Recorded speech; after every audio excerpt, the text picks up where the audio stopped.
কোরআনের বিপরীত রূপ। গান এটা সমাজের মধ্যে এক মহামারী, যে মহামারীতে মানুষ যখন আক্রান্ত হয়ে যায়, তার দিন নষ্ট হয়ে যায়, তার চিন্তা চেতনা দিমাগ নষ্ট হয়ে যায়। শুধু তাই নয়, যে ব্যক্তি গান শোনাতে অভ্যস্ত হয়ে যায়, ওই ব্যক্তির দিনের ইবাদতের স্বাদ নষ্ট হয়ে যায়। শুধু তাই নয়, ওই ব্যক্তি দুনিয়াতে তার চিন্তা পেরেশানি বেড়ে যায়, তার অতীতের কথা স্মৃতিগুলো স্মরণ হয়ে সে দুনিয়াতেই অশান্তির আগুনে দাও দাও করে জ্বলতে থাকে। এটা তো স্বাভাবিক দুনিয়া। কিয়ামতের ময়দানে আল্লাহ রাব্বুল আলামিন তাদেরকে কঠিন যন্ত্রণায় শাস্তির কথা বলেছেন। নাউযুবিল্লাহ। গান বাজনা এটা সমাজের মধ্যে ব্যাপক মহামারী রূপ ধারণ করেছে। মুসলিম সমাজের জন্য, মুসলিম দেশের জন্য, মুসলিম রাষ্ট্রের জন্য একটি গান মহাব্যাধি ক্যান্সার। যে সমাজে গান প্রসিদ্ধ হয়ে যায়, ওই সমাজের থেকে কোরআন তেলাওয়াত উঠে যায়। যে সমাজে গান বাজনা শুরু হয়ে যায়, ব্যাপকতা চলে যায়, ওই সমাজে অশ্লীলতা বেহায়াপনা বেড়ে যায়। যে সমাজের যুবক সমাজ, যুব সম্প্রদায় গান বাজনাতে অভ্যস্ত হয়ে যায়, ওই সমস্ত এলাকায় মুরব্বীরা যেন মরে যায়। শুধু তাই নয়, ইমাম কিন্তু কাইয়্যিম আল-জাওজি বলেন, যদি কোনো সমাজে প্রতিটা অনুষ্ঠানে গান বাজনার ব্যাপক আয়োজন তোমরা দেখো, তাহলে তোমরা বুঝে নিবে ওইটা সমাজ আর সমাজ নাই, বরং ওটা একটা জাহান্নামের আগুনে পরিণত হয়ে গেছে। শুধু তাই নয়, ইমাম ইবনুল কাইয়্যিম আল-জাওজি যখন কথা বললেন, সঙ্গে থেকে একজন প্রশ্ন করলেন, হুজুর আপনি বললেন যে সমাজে গান বাজনা শুরু হয়ে যায়, ওই সমাজটা জাহান্নামের আগুন হয়ে যায়। এখন এটা তো আমরা করি না, আমরা তো বাজাচ্ছি, অন্য কেউ বাজাচ্ছে, এটা যুব সম্প্রদায় বাজাচ্ছে, এটা অন্যের ছেলে বাজাচ্ছে, এখন আমি কি করবো? এখানে কি আযাবকে আমারও ধরবে? এই আযাবের মধ্যে কি আমিও শামিল হবো? হে বান্দা, তুমি মনে রাখো, বৃষ্টি যখন আকাশ থেকে জমিনে পড়ে, তখন কে কার ঘর এটা নির্ণয় হয় না, বরং যে ব্যক্তি ইবাদত গুজার তার ঘরেও যেমন পড়ে, যে ব্যক্তি আল্লাহ নাফরমান তার ঘরেও একই সমান পরিমাণ বৃষ্টি পড়ে। সুতরাং রহমত যখন আল্লাহ রাব্বুল আলামিন দেয়, তখন ওই এলাকায় সমস্ত মানুষকেই দেয়, আবার যখন আযাব দেয়, তখন ওই সমস্ত এলাকার প্রত্যেকটা ঘরে আযাবের ব্যবস্থা হয়ে যায়। বলে নাউযুবিল্লাহ। এবার উনি প্রশ্ন করতেছেন, হুজুর এটা থেকে বাঁচার উপায় কি? এই গান বাজনা তো আমি করছি না, আমি তো পছন্দ করি না, কিন্তু যারা করে এদেরকে আমি কিভাবে বারণ করবো? ইমাম ইবনুল কাইয়্যিম আল-জাওজি বলেন, এই প্রেসক্রিপশন আল্লাহ নবী যে আরো আগে দিয়ে দিয়েছেন। এক নাম্বার, তুমি এটাকে তোমার সর্বশক্তি দিয়ে বাধা প্রদান করবে। দুই নাম্বার, যদি এটা তুমি না পারো, তাহলে তুমি এটাকে প্রতিহত করার জন্য তোমার চিন্তা, তোমার মাথার দিমাগ, তোমার মগজ, এটাকে তুমি খরচ করবে।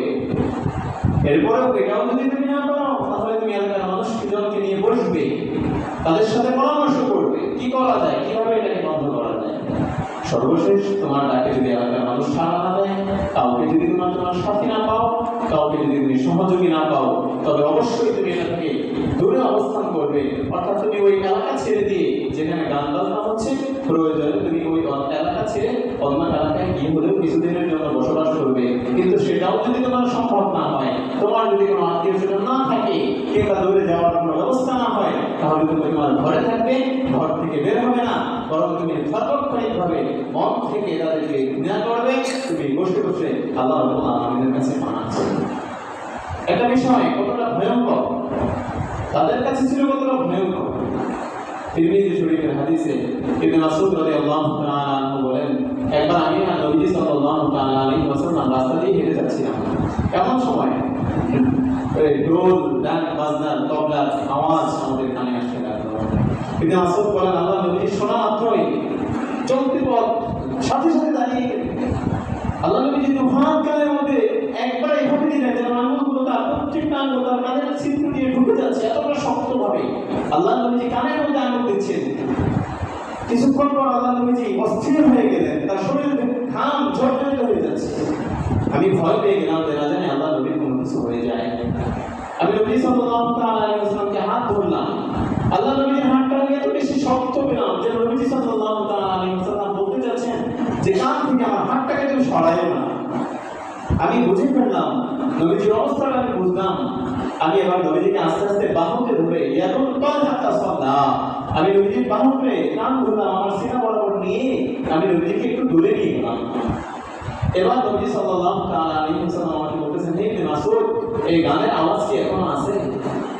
ইবনে মাসউদ বললেন, ইয়া রাসূলুল্লাহ, এখনো একটু একটু যে হয়ে গেলেন, কিছু দূর আবার আগে নবীজি কি হবে ওই গানটা পার করলাম। এবার আপনি আল্লাহ নবী আমাকে জিজ্ঞেস করতেছে, হে ইবনে মাসউদ, এখনো কি সেই গানের আওয়াজ আছে? ইবনে মাসউদ বলে, ইয়া রাসূলুল্লাহ, নাই। আল্লাহ নবীজি দাঁড়ানো অবস্থায় কানে হাত ছিল, আল্লাহ নবীজি হাত ছেড়ে দিয়ে মাটিতে বসে পড়লেন। নবীজি সাল্লাল্লাহু আলাইহি ওয়াসাল্লাম ভেঙে গেলেন, একদম অস্থির হয়ে গেলেন। ইবনে মাসউদ রাদিয়াল্লাহু তাআলা আনহু কোথা থেকে একটু পানি চেয়ে নবীজিকে পান করালেন। এবার নবীজি শান্ত যখন হলেন, ইবনে মাসউদ রাদিয়াল্লাহু তাআলা আনহু বললেন, ইয়া রাসূলুল্লাহ, আজকের মতো পেরেশান, আজকের মতো অবস্থা আমি আপনাকে কখনো দেখি নাই, এটা কেন হয়েছে আমি একটু জানতে চাই। আল্লাহ নবী জানায় দেন, হে ইবনে মাসউদ, তুমি আমাকে প্রশ্ন করেছো, আজকের মতো অস্থির তুমি আমাকে কখনো দেখো নাই, এত বেশি পেরেশান তুমি আমাকে দেখো নাই। যখন আমি রাস্তা দিয়ে যাই তুমি আমাকে স্বাভাবিক অবস্থায় দেখেছো, কখনো চিন্তাশীল অবস্থায় দেখো নাই। ইবনে মাসউদ, শুনে রাখো, আমার কানের মধ্যে গানের আওয়াজ আসতেছিল, এটাকে আমি এত বেশি ভয় পাই, কারণ জাহান্নামীদের একটা আলামত হচ্ছে গান বাজনা শোনা, গান বাদ্য শোনা, গান বাজানো। আমি আল্লাহ নবীর গান বাজাচ্ছি না, কিন্তু আমার কানের মধ্যে গানের আওয়াজ আসতেছে। আল্লাহ আমাকে জিজ্ঞেস করে, ও আমার বন্ধু, আপনি রাস্তা দিয়ে হেঁটে যাচ্ছিলেন, আপনার কানে আওয়াজ আসতেছিল, আপনি কেন বলবেন নাই? আপনি আপনার নিজেকে কেন বাঁচান নাই? এই জন্য আমি আল্লাহ নবী বারবার শুধু একটা আয়াত আমার মনে পড়েছিল, এই আয়াতের ব্যাখ্যা দিয়ে আমি নবী এত বেশি পেরেশান হলাম।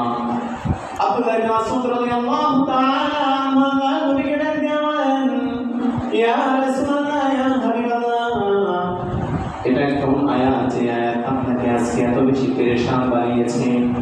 ও নবী, এমন কোন আয়াত নাযিল হয়েছে যে আয়াত আপনাকে বসা থেকে, দাঁড়ানো থেকে বসিয়ে দিয়েছে? ইয়া রাসূলুল্লাহ, ইয়া হাবিবাল্লাহ, আপনি তো অনেক শক্তিশালী মানুষ, আল্লাহ নবী অনেক বেশি শক্তিশালী ছিলেন। শুধু তাই নয়, নবী যারা হয়, আম্বিয়া যারা হয়, আল্লাহ রাব্বুল আলামিন তাদেরকে বেহেশতি যুবকদের সর্দারদের শক্তি আল্লাহ রাব্বুল আলামিন তাদেরকে দান করেন। বলেন সুবহানাল্লাহ। শুনলে আশ্চর্য হবেন, মুসা আলাইহিস সালামের শক্তি এত অধিক ছিল, একটা থাপ্পড় মেরেছিল একজন মানুষ মরে গিয়েছিল। এটা তো শোনা প্রসিদ্ধ ঘটনা। এক সাহাবী ডাক দিয়ে বলে, ইয়া রাসূলুল্লাহ, ইয়া হাবিবাল্লাহ, মুসা আলাইহিস সালামকে আল্লাহ রাব্বুল আলামিন এত বেশি শক্তি দিয়েছেন, আপনার শক্তি সম্পর্কে আমার একটু জানতে মন চায়। আল্লাহ নবী জানায় দেয়, ও সাহাবী, শুনে রাখো, আল্লাহ রাব্বুল আলামিন প্রত্যেকটা নবীদেরকে জান্নাতি 40 জন যুবকের শক্তি দিয়েছে, কিন্তু আমি নবীকে আল্লাহ রাব্বুল আলামিন 100 যুবকের শক্তি দিয়েছে। বলেন সুবহানাল্লাহ। একজন জান্নাত যুবক, একজন জান্নাতি বান্দার শক্তি এত বেশি, একজন জান্নাতি ব্যক্তি যদি ইচ্ছা করে তার শক্তি দিয়ে দুনিয়াটাকে উড়িয়ে দিতে পারে। একজন যুবক, আর আল্লাহ নবী শুনে কতজন? 100 জন যুবকের শক্তি আল্লাহ রাব্বুল আলামিন নবীজিকে একা দিয়েছিলেন, যেটা প্রমাণ মক্কার ইতিহাসের সবচেয়ে বড় কুস্তিগির বীর রেখাকে আল্লাহ নবী আঙ্গুল দিয়ে টোকা দিয়েছিলেন। এত বড় কুস্তিগির যে মদিনায় কারো ক্ষমতা নেই তার সামনে গিয়ে দাঁড়ানোর জন্য, মদিনার 4-5 জন যার সাথে পারে না, আর আল্লাহ নবীর সঙ্গে কুস্তি লড়েছিল, আল্লাহ নবী হাত দিয়ে ওর টোকা দিয়েছিল, সাথে সাথে মাটিতে পড়ে গেছে। চিন্তা করতে পারছেন? তো আল্লাহ নবী এতটা বেশি শক্তিশালী ছিলেন, কিন্তু এত শক্তি থাকা অবস্থায়, দাঁড়ানো থাকা অবস্থায় বসে পড়েছেন যেন শরীরটা অবশ হয়ে গিয়েছে। আল্লাহ নবী জানায় দেন, ও আব্দুল্লাহ ইবনে মাসউদ, তুমি আমাকে প্রশ্ন করেছ, কোন আয়াত আমাকে এত বেশি চিন্তাশীল বানিয়ে দিয়েছে, কোন আয়াত আমার শরীর থেকে শক্তিগুলোকে কেড়ে নিয়েছে? আব্দুল্লাহ ইবনে মাসউদ, তুমি শুনে রাখো, আল্লাহ রাব্বুল আলামিন সূরাতুল লুকমানের মধ্যে 6 নম্বর আয়াত নাযিল করেছেন।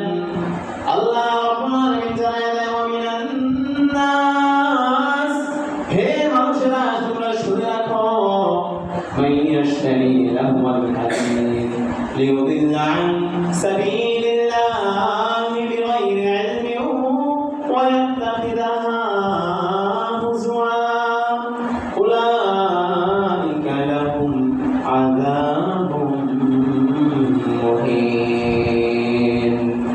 আল্লাহ রাব্বুল আলামিন এই আয়াতের মাধ্যমে ওয়া মিনান নাস, মানুষদের জন্য, মাইয়াশতারি লাহওয়াল হাদিস, গান বাজনাকে হারাম করে দিয়েছেন। পৃথিবীর সমস্ত মুফাসসিরিন কেরাম এই আয়াতের ব্যাখ্যায় একটা কথাই বলেছেন, লাহওয়াল হাদিস মানে হচ্ছে গান বাজনা, গান বাদ্য, গান শোনা, গান বাজানো, গানের সহযোগী হওয়া। সকল মুফাসসিরিন কেরাম বলতেছেন আল্লাহু আলাইহি লাহওয়াল হাদিস অনর্থক কথাবার্তা, মানে অনর্থক কথাবার্তা হচ্ছে গান বাজনা। লিউদিল্লা আন সাবিলিল্লাহ, এই গান বাজনা হারাম আল্লাহ রাব্বুল আলামিন করে দিলেন, সাথে সাথে একটা মর্তবা জানিয়ে দিলেন।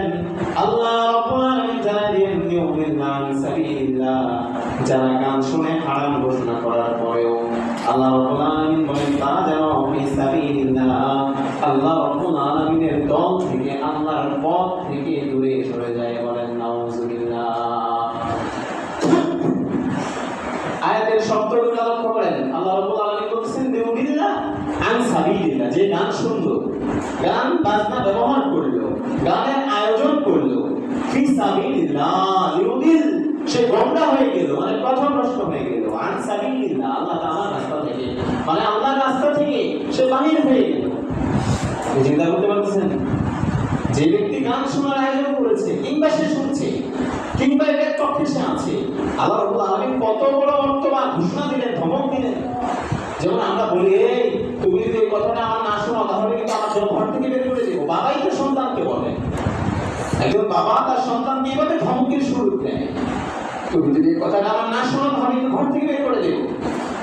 বাবাই যদি এই কথা বলতে পারে, এটা আপনি ছোট সময় মনে করার কোনো সুযোগ নাই। আল্লাহ রাব্বুল আলামিন বলতেছেন লিউদিল্লা আন সাবিলিল্লাহ, যে ব্যক্তি গান শুনলো, গানের আয়োজন করলো, গানের সহযোগী হলো, লিউদিল্লা আন সাবিলিল্লাহ, সেই জন্য আমার দল থেকে, আমার পথ থেকে, আমি আল্লাহর দেওয়া বিধান থেকে সে দূরে সরে গেল। বলেন নাউযুবিল্লাহ। বিগাইরি ইলমি ওয়া ইত্তাখিযাহা হুজুরা, আল্লাহ রাব্বুল আলামিন বলেছেন তারা গান শুনছে এজন্য বিগাইরি ইলম, তাদের ইলম নাই, মানে তাদের জ্ঞান নাই। আর আল্লাহ রাব্বুল আলামিনের আযাব কত কঠিন এই সম্পর্কে তাদের জ্ঞান নাই। এটা হচ্ছে একটা তাফসীর। তাফসীর ইবনে আযহারিতে আল্লামা কাজী সানাউল্লাহ পানিপতি রাহমাতুল্লাহ আলাইহি বলেছেন, আল্লাহ রাব্বুল আলামিন বলতেছেন লিউদিল্লা আন সাবিলিল্লাহ বিগাইরি ইলম, সে গান শুনতেছে, সে আল্লাহ থেকে দূরে সরে যাচ্ছে, আল্লাহর পথ থেকে সে দূরে সরে যাচ্ছে, তার ইলম না থাকার কারণে সে বুঝতে পারতেছে এটা কত বড় ধমক, মানে এটা কত বড় ভয়ঙ্কর কথা। একজন প্রধানমন্ত্রী কিংবা একজন ক্ষমতাধর ব্যক্তি যদি বলে তুমি যদি আমার কথা না শুনে তোর এখান থেকে বের করে দেবো, আমি এমনিতে ভয় পেয়ে যাই। এবার তাফসীরে মাজারিতে কাছে সানাউল্লাহ পানিপতি রাহমাতুল্লাহ আলাইহি বলেছেন, যদি কোনো মুসলমান এই আয়াতের এই শব্দটা উপলব্ধি করতে পারতো, আল্লাহ রাব্বুল আলামিন ধমক দিচ্ছেন, বাবা যদি তুমি গান শোনো, গান শোনার অর্থ হচ্ছে কোরআনের বিপরীত শব্দ হচ্ছে গান। গান নাযিল হয়েছিল কোথা থেকে জানেন? নবীজি সাল্লাল্লাহু তাআলা আলাইহি ওয়াসাল্লামের কোরআন নাযিল হওয়ার পরে মানুষগুলো কোরআন শুনেই মুসলমান হয়ে যায়। সুবহানাল্লাহ। কোরআনের একটা আলাদা পাওয়ার আছে, কোরআন শ্রবণ করার আলাদা একটা শক্তি আছে। দেখবেন কোরআনের সামনে মানুষ এমনিতেই নত হয়ে যায়। আরে আপনি আমি তো দুর্বল মানুষ, আমাদের যে শক্তিশালী মানুষ ফারুক আযম ওমর ইবনে খাত্তাব রাদিয়াল্লাহু তাআলা শক্তিশালী মানুষ, যে ব্যক্তি রাস্তা দিয়ে হেঁটে গেলে 40 দিন শয়তান যায় না, ওই ব্যক্তি কোরআনের আয়াত শুনে মুসলমান হয়ে গিয়েছিল।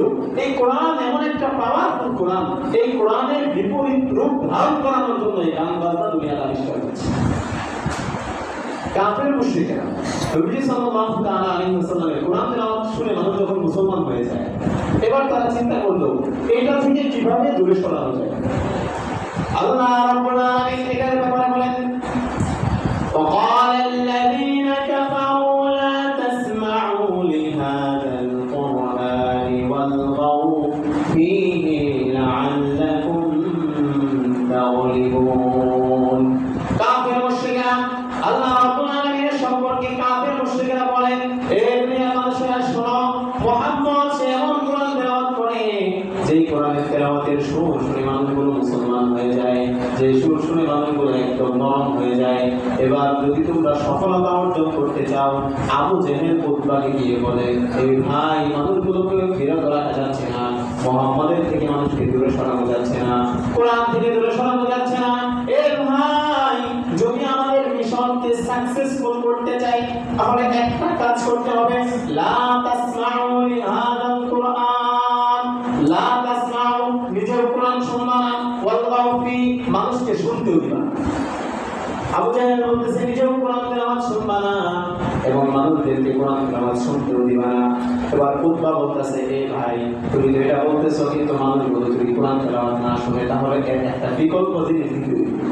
তাহলে একজন মানুষকে যদি একটা থেকে দূরে সরাতে চান, ওর একটা বিকল্প দিয়ে দূরে সরাতে হবে। এবার এরা চিন্তা করলো কি করা যায়। এরা মস্তিষ্ক বসালো, শয়তান মানুষ রূপ ধরে ওর কাছে এসে গান বাজনা আয়োজন শুরু করে দিল।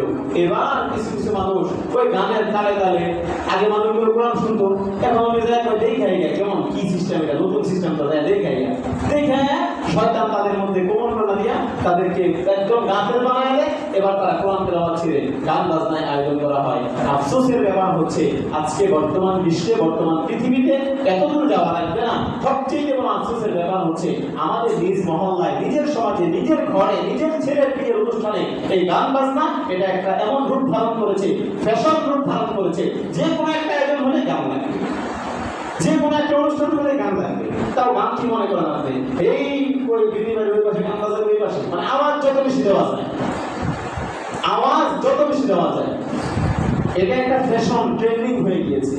আমাদের মুরব্বী যারা আছে তারাও এইটা থেকে কোনো পদক্ষেপ গ্রহণ করছে না। তারা তাদেরকে বলে তোমরা অনেকদিন করে, বা আমার বাড়িতে হচ্ছে না, বা আমি তো জানি না। আরে আপনার ঘরে হচ্ছে, আপনার নাতি করছে, আপনার ছেলে করছে, আপনি জানেন না? এই কথা ইমাম সাহেবের বুঝতে হবে, আল্লাহরে বুঝতে হবে। বোঝেন না কথা? বনি ইসরায়েলের একটা উদাহরণ দিয়ে আপনারা ছোট্ট কথা বুঝবেন। বনি ইসরায়েলে নবীজি সাল্লাল্লাহু তাআলা আলাইহি ওয়াসাল্লাম আমরে বিল মারুফ নাহি আনিল মুনকার, সৎ কাজে আদেশ, অসৎ কাজ থেকে নিষেধ, এই জিনিসটাকে এত বেশি গুরুত্ব দিয়েছেন। বনি ইসরায়েলের এক ঘটনা আল্লাহ নবী সাল্লাল্লাহু আলাইহি ওয়াসাল্লাম শুনিয়েছেন। আল্লাহ নবী জানান, দুইটা দল লটারি দিয়ে এই জাহাজে উঠেছে, লঞ্চে উঠেছে, একদল উপরে একদল নিচে। এখন উপরের দল যারা আছে তাদের তো নিচের থেকে কষ্ট করে পানি নিয়ে যেতে হবে উপরে, আর নিচে যারা আছে ওরা তো পানি নেই। এখন চিন্তা করতেছে, উপরে যারা চিন্তা করতেছে যে আমাকে এত কষ্ট করে পানি দিতে হয়, তাহলে আমরা উপরে স্থিতিও দিব না, ওরা আগে যায় পানি পড়ে। কারণ নিচের যারা, ওরা চিন্তা করতেছে আমরা যখন পাই না, একদম পানি অভাব আছে নাকি, আমরা একটু ফোটা করে দিলে তো পানি অভাব। বুঝেন না এটা? ওরা যদি একটা তক্তা ফোটা করে দিতে আমরা পানি অভাব নেই, আমার কাছে আমরা দাম লাগবো। এই চিন্তা করে যদি ওরা ফোটা করতে চায়, আর উপরের মানুষগুলো যদি বাধা না দেয়, নৌকা যে ডুববো, ওরা নিচের দিকে বলবো, নৌকার দিকে বলবো, কথাটা বুঝাইতে পারি না। একটা নৌকার মধ্যে, দুইতলা নৌকার মধ্যে উপরের মানুষ বসছে, নিচেও মানুষ বসছে। নিচের মানুষগুলো যদি ওই একটা তক্তা সরাইতে চায়, পানি তো আপনার খুব সংকট, একটা তক্তা সরাইলে পানি আমার ভাববে। এটা যদি উপর দুইতলার মানুষ দেখে যদি চুপ করে বলে দেয়, ওটা ঘুরে করুক, গান করছি, আমরা দুতলাতে আছি, আরামে আছি, এই চিন্তা করে যদি ওপরে না বাধা দেয়, কিছুক্ষণ করে যখন পানি ওইটা দুইতলা নৌকাটা পড়বো, শুধু কি নিস্তালার মানুষগুলো মরবো না, উপরে দিয়ে মরবো, সব পড়বো। এটাই তো সিস্টেম। আল্লাহ নবী জানায় দেয়, যদি কোন সমাজের মধ্যে অসংগতি দেখা যায়, অস্থিরতা দেখা যায়, মুরব্বীরা হচ্ছে দোতলার মতো সম্মানিত ব্যক্তি, তারা যদি এটাকে প্রতিহত না করে, তারা যদি এটাকে বাধা না দেয়, সমাজটা এমন অবস্থায় চলে যাবে, একটা সময় দিনদার মুরব্বী পাওয়া সমাজের মধ্যে কঠিন হয়ে যাবে। কারণ যুব সমাজ এটা থেকে বিরত থাকবে না। যুব সমাজ যদি গান বাজনা থেকে বিরত না থাকে, অসৎ কাজ থেকে যদি বিরত না থাকে, আপনি চিন্তা করতেছেন আমি যুবক, আমি তো পরে ইবাদত করতে পারবো, এটা কখনো সময় নেই, সুযোগ নাই। বরং যে ব্যক্তি যুবক সমাজ অবস্থায় ইবাদতে মন দেয় নাই, ওই ব্যক্তি পুরো অবস্থায় ইবাদতে মন দিতে পারবে না। আল্লাহ নবী গান বাজনা সম্পর্কে বলেন, ইস্তিমাউল মালাহি মাসিয়াতুন, গান শোনা অনেক বড় গুনাহের কাজ। বরং এক হাদিসের মধ্যে আল্লাহ নবী জানায় দেয়, কিয়ামতের আলামতগুলোর মধ্যে অন্যতম আলামত হলো মানুষ কোরআন থেকে দূরে সরে যাবে, গান বাজনার আয়োজন করবে। শুধু তাই নয়, আল্লাহ নবী জানায় দেয় এই গান মানুষের এত বড় মহাপাপ, কবিরা গুনাহ যেগুলো আছে এগুলোর মধ্যে অন্যতম একটি বড় গুনাহ হচ্ছে গান বাজনা শোনা, গান বাজনার আয়োজন করা। আল্লাহ নবী জানায় দেয়, ইস্তিমাউল মালাহি মাসিয়াতুন, এই পুরো সমাজ শুনে নাও, গান শোনা হচ্ছে অনেক বড় গুনাহ। ইস্তিমাউল মালাহি মাসিয়াতুন, অনেক বড় গুনাহ। ওয়াল জুলুসু বিহা ফিসকুন, গানের মধ্যে সে বসা, গানের মধ্যে আয়োজন করা, এটা হলো ফাসিকের গুনাহ। ওয়াতানাজ্জুলু বিহা মিনাল কুফর, এটাকে যদি কেউ হৃদয়ে ধারণ করে নেয়, আর এটাকে যদি কেউ হৃদয়ের মধ্যে বসায় নেয়, আল্লাহ নবী জানায় দেয়, ওয়াতানাজ্জুলু বিহা মিনাল কুফর, সে 24 ঘন্টা কুফরিতে আছে, বলেন নাউযুবিল্লাহ। আল্লাহ নবী জানায় দেয়, আল-গিনাউ ইয়ানবিতুন নিফাক, এই দুনিয়ার মানুষরা শুনে নাও, গান বাজনা মানুষের করে দেয়। কামা ইউবিতুল মাউ যারআল কলব, যেমন ভাবে মাছ পানির মধ্যে বংশ বিস্তার করে, মাছ যেমন পানির মধ্যে নিশ্চিন্তে আরামের সাথে বংশ বিস্তার করে, কোনো ব্যক্তি যদি গান শোনায় অভ্যস্ত হয়ে যায়, তার হৃদয়টা পচে যায়, নষ্ট হয়ে যায়, সে অশ্লীলতায় জড়িয়ে পড়ে। আল্লাহ নবী জানায় দেয় গান বাজনা হচ্ছে মহামারী। একজন মানুষের ধ্বংস হওয়ার জন্য গান শোনাই যথেষ্ট। একজন মানুষ যদি নিয়মিত গান শুনতে অভ্যস্ত হয়ে যায়, ওই ব্যক্তির কলব নষ্ট হওয়ার জন্য আর কিছুর দরকার নাই। আল্লাহ নবী জানায় দেয় কিয়ামতের আলামত যখন সুপ্রকাশ হয়ে যাবে, যুব সমাজ শুধু নয়, বৃদ্ধ মানুষগুলো গান বাজনার প্রতি আয়োজন করবে, তারাও শুধু আয়োজনের দিকে ধাবিত হয়ে গানের মধ্যে পৌঁছে যাবে। বলেন নাউজুবিল্লাহ।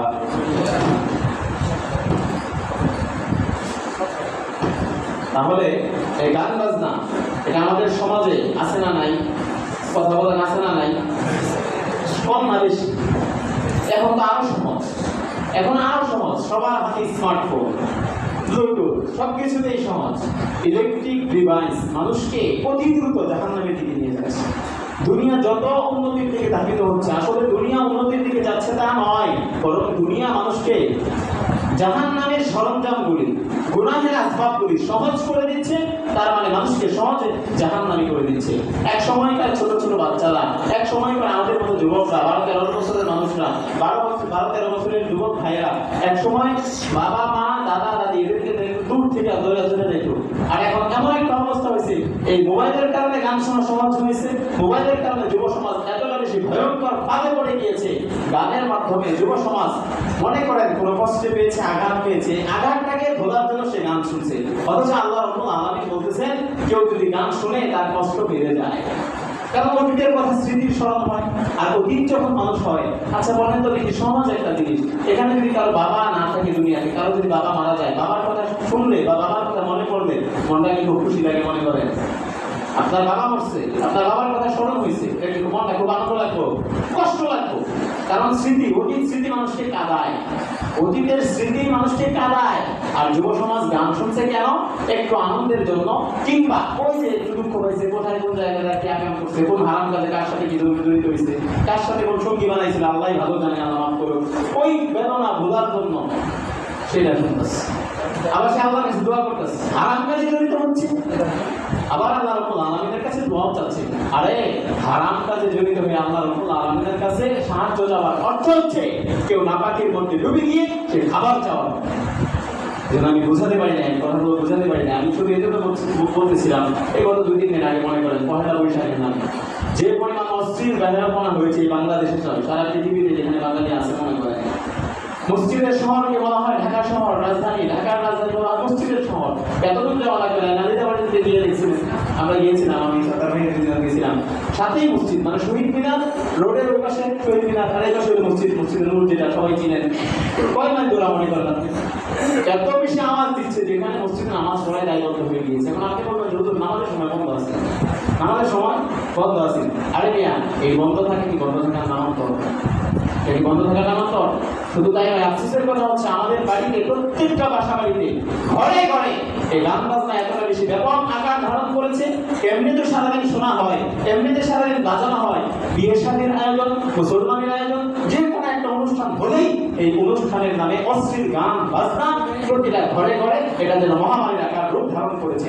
আফসোসের কথা হচ্ছে আমাদের সমাজপতি যারা আছেন, আমাদের মাথার মুকুট যারা আছেন, আমাদের মুরব্বী যারা আছেন, ওনারাও এটার মধ্যে পদক্ষেপ দিচ্ছে না, ওনারাও বাধা দিচ্ছে না। কেন বাধা দিচ্ছে না? আবার একটা ভয়ও আছে, আমি যদি বাধা দিতে যাই আমাকে বলবে দরকার রেখেছি, এটা একটা ভয়। এই জন্য নবী সাল্লাল্লাহু তাআলা আলাইহি ওয়াসাল্লাম একটা কথা বলেছেন, তোমরা একতাবদ্ধ হয়ে ঐক্যবদ্ধভাবে গান বাজনাকে প্রতিহত করবে। কেন? আল্লাহ রাব্বুল আলামিন বলেন, ওই যে সূরা লুকমানের 6 নম্বর আয়াত তেলাওয়াত করেছে, আল্লাহ রাব্বুল আলামিন তিনি দুইটা দৃষ্টান্ত দিয়েছেন। আল্লাহ রাব্বুল আলামিন বলেন, ওয়া মিনান নাসি মান ইয়াশতারি লাহুয়াল হাদীস লিয়ুদিল্লা আন সাবিলিল্লাহি বিগাইরি ইলমিন ওয়া ইয়াত্তাখিযাহা হুজওয়া উলাইকা লাহুম আযাবুন মুহিন। আল্লাহ রাব্বুল আলামিন জানায়, যারা গান বাজনা শুনে, যারা গান বাজনার আয়োজন করে, কিংবা গোপনেও যারা গান শুনে, আল্লাহ রাব্বুল আলামিন তাদের ব্যাপারে বলেন এই গান বাজনাকে আমি আল্লাহ রাব্বুল আলামিন হারাম করে দিলাম।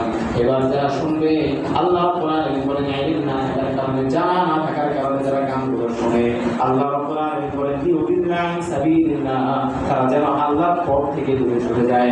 শুধু তাই নয়, আল্লাহ রাব্বুল আলামিন বলেন উলাইক, তাদের জন্য আল্লাহ রাব্বুল আলামিন তাদের জন্য বলে ব্যবহার করেছেন। একটা হচ্ছে প্রকাশ্যে গান শোনা, আরেকটা হচ্ছে গোপনে গান শোনা। প্রকাশ্যে গান শোনার মাধ্যমে এলাকাবাসী সবাই গুনাহগার হয়। আপনার বাড়িতে আপনি বক্স ছেড়ে দিয়েছেন, সাউন্ডের কারণে আমার কানে আসতেছে, আমিও গুনাহগার হচ্ছি। আমি যে মসজিদে থাকি ইমামরা আমার গুনাহ হইতেছে। আরেকটা হচ্ছে গোপনে গুনাহ। আল্লাহ রাব্বুল আলামিন বলেন উলাইকা লাহুম আযাবুন মুহিন, এই সমস্ত মানুষদের জন্য আমি যন্ত্রণাদায়ক শাস্তির ব্যবস্থা করেছি। বলেন নাউযুবিল্লাহ। সর্বশেষ একটা হাদিস আল্লাহ নবী জানায় দেয়, যখন কোন বান্দা গানের মধ্যে আসক্ত হয়ে যায়, আল্লাহর কোন বান্দা যদি গান শোনাকে নিয়মিত অভ্যস্ত করে বানিয়ে নেয়, আল্লাহর নবী জানায় দেয় তার শরীরটা নাপাক হয়ে যায়, তার শরীরটা পচে যায়। কারণ গান শোনার মাধ্যমে কানে যাচ্ছে আওয়াজ, তার মানে তার কানের মধ্যে কিয়ামতের ময়দানে সীসা ঢালা হবে। শুধু তাই নয়, ভিডিও গান যদি হয়, চোখ দিয়ে দেখতেছে, মানে অশ্লীলতা দেখতেছে, এই গান যাচ্ছে তাকে দেখতেছে। সর্বশেষ আল্লাহ নবী জানায় দেয় ইউনবিদুন নিফাক, তার কলবটা নষ্ট হয়ে যাচ্ছে। বরং আল্লাহ নবী জানায় দেয় তার রূহটাই নষ্ট হয়ে যাচ্ছে, মানে সে জাহান্নামী হয়ে যাচ্ছে। বলেন নাউযুবিল্লাহ। এজন্য আমাদের সমাজে যারা আছেন, আপনাদের করজোড়ে পায়ে হাত রেখে আমি বলছি, আপনি আপনার জায়গা থেকে শক্ত হবেন। আপনি আপনার বাড়িতে, আপনি মুরব্বী, আপনার নাতির বিয়ে, নাতির অনুষ্ঠান, যে কোনো অনুষ্ঠান হোক, ছেলের বিয়ে, আপনি পদক্ষেপ দিবেন প্রথম, এই গান বাজনার মাধ্যমে ঘরে সর্বপ্রথম আযাব আসে, এই গান বাজনা আমার বাড়িতে হবে না।